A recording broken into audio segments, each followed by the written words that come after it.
Oi pessoal, tudo bem? Sejam bem-vindos a mais esse vídeo, onde o objetivo aqui é a gente trazer um pouquinho das coisas como elas são feitas na prática, trazer um pouquinho da mão na massa aí para vocês, trazer essa aplicabilidade prática, sair do mundo da teoria, sair do mundo das ideias e ir para o mundo do campo de batalhas, que é o que eu sempre defendo, né? Bom, vamos lá. Hoje eu queria mostrar para vocês um material que é esse aqui, ó. Eu comprei esse material aqui nos Estados Unidos, tá? Mas nada impede que você construa um material como esse. Então, o material é esse aqui, é para ensinar preposições com o uso, e aqui eu tenho os cartões que a gente chama de flashcards. E o que acontece? O que eu quero explicar para vocês? Bom, aqui a gente quer ensinar preposições para uma criança, tá? E aí, qual que é o momento que eu vou ensinar essas preposições? Bom, o momento que eu vou ensinar essas preposições vai depender da avaliação dessa criança. Então, um VibiMap, por exemplo, né, que é um instrumento de avaliação que a gente usa para fazer levantamento de repertório comportamental da criança, de habilidades de linguagem e habilidades que influenciam a linguagem, que são influenciadas pela linguagem. Então, tudo vai depender se é o momento ou não. Então, você não vai sair ensinando aleatoriamente preposição para a criança. Tudo depende se está no momento dela aprender preposição. Uma vez estando no momento dela de aprender preposição, tem algumas coisas que são muito importantes para que você saiba. Então eu vou separar aqui, ó, eu separei aqui esses cartões, onde aqui a gente quer ensinar algumas preposições. Mas o que eu quero que vocês observem é que eu tenho a mesma imagem e eu quero saber onde que a roupa suja está. A roupa suja está entre a máquina e o cesto. Aqui eu tenho a mesma imagem, fundo branco, só a imagem aqui, a imagem é idêntica. O que muda é que a roupa está dentro da máquina, tá? E aqui eu ainda teria uma outra crítica, que o cesto tinha que estar aqui, ó, como está aqui, para a imagem ser idêntica, tá?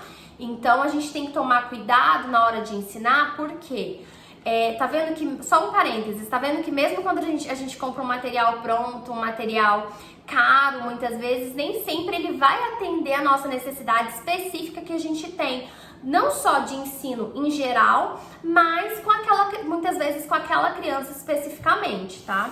Então olha aqui, ó, aqui eu quero que a criança me fale, você pode perguntar, onde tá a roupa suja? E a resposta que eu quero que ela emita tá entre a máquina e o cesto. Ou no início só entre, tá? Depois, onde que tá a roupa suja? Dentro da máquina. E aqui, onde que tá a roupa suja? Em cima da máquina.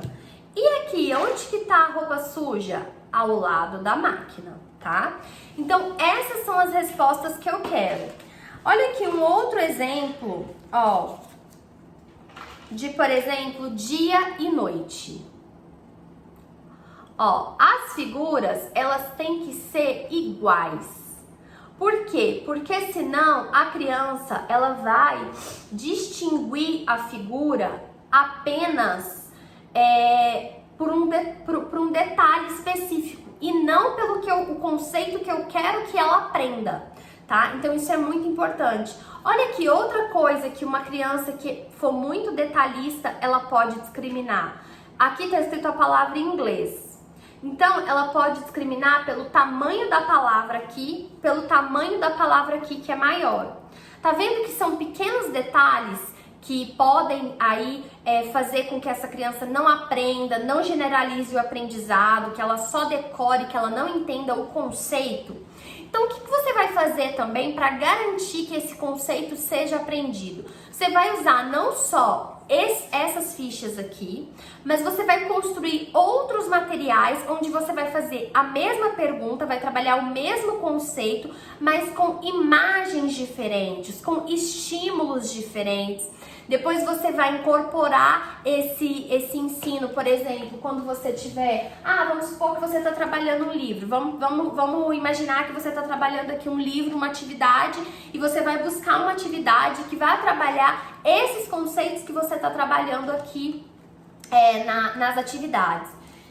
Nos programas de ensino. Então isso é muito importante para que você de fato garanta esse aprendizado. Então aqui, ó, por exemplo, aqui as expressões, ó, as emoções, né? Aqui e aqui é a mesma criança, o que muda é apenas a expressão facial.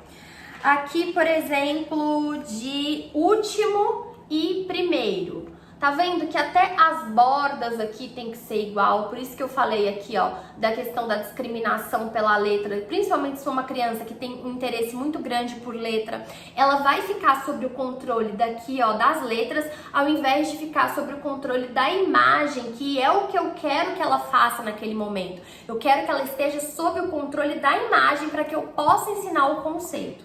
Então, alguns pontos aí, então aqui, ó, da mesma forma, ó, atrás e na frente. Então, o que eu quero trazer para vocês? Quero trazer para vocês que na hora de você planejar o ensino de uma criança, você precisa estar atento aos detalhes. Você precisa buscar não trabalhar sempre com as mesmas figuras, então você não pode trabalhar sempre com os mesmos cartões. Você precisa ter diversos pares de estímulos, onde você vai poder ter uma variabilidade para você garantir a generalização e garantir que de fato essa criança aprendeu o conceito e ela não só decorou, tá? Então aqui você estaria trabalhando, você pode trabalhar da seguinte forma. Você tanto pode, ó, vou pegar uma aqui, você tanto pode pedir para ela uma linguagem receptiva, comportamento de ouvinte, aponta um dia a dia. E aí você muda de lugar, coloca em diversas posições, e aí você pergunta, onde está a noite? Então você pode fazer para que ela aponte para uma criança, por exemplo, que não é vocal, que não consegue emitir aquela resposta vocalmente, mas ela consegue entender, aprender aquele conceito.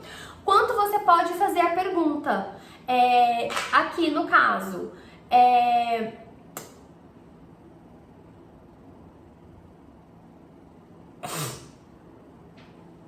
então você pode fazer a pergunta assim, como que tá aqui? Então assim, algo que evoque a resposta dela, algo que traga a resposta dela para ela te responder que tá noite. Como que tá essa imagem? Então alguma coisa que ela te entenda qual a resposta você quer dela. Como que tá essa imagem? Qual momento do dia é aqui? Mas lembre-se de ser também uma forma objetiva, uma forma prática de você responder, tá? De você perguntar, aliás. Aqui, por exemplo, ó, onde tá a roupa? Então aqui já é mais fácil.